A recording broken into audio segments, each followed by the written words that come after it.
الحمد للہ الواحد القہار والصلاة والسلام علی سید الابرار اما بعد۔ نکاح کا جو ایک بنیادی مقصد ہے وہ مقصد یہ ہے کہ انسان پاک دامن رہے اور انسان اپنی عزت اور اپنے معاملات کی حفاظت کرنے والا بن جائے۔ لیکن ہم نے دیکھا ہے کہ موجودہ دور کے اندر نکاح جو ہے وہ عجیب و غریب شکل اختیار کر چکا ہے۔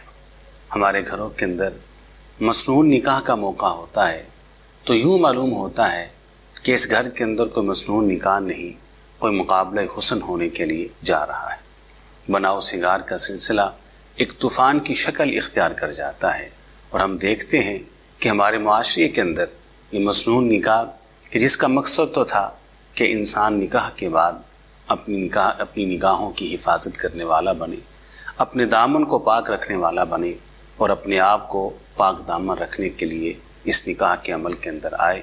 نکاح کے موقع کے اوپر ان تمام چیزوں کی دھجیاں اڑا دی جاتی ہیں۔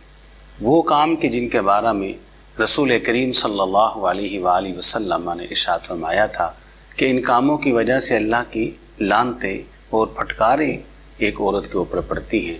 لعن اللہ الواشمہ والمستوشمہ الواصلہ والمستوصلہ، وہ تمام لعنت والے حسن اور خوبصورتی کے لیے ہمارے گھروں کے اندر کیے جاتے ہیں۔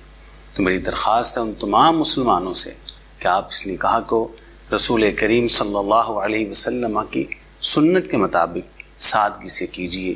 اسی کے اندر خیر ہے، اسی کے اندر بھلائی ہے۔ اللہ تعالیٰ اس کہنے والے کو بھی اور سب سننے والوں کو سمجھ کے عمل کی توفیق عطا فرمائے۔ وآخر دعوانا الحمد للہ رب العالمین۔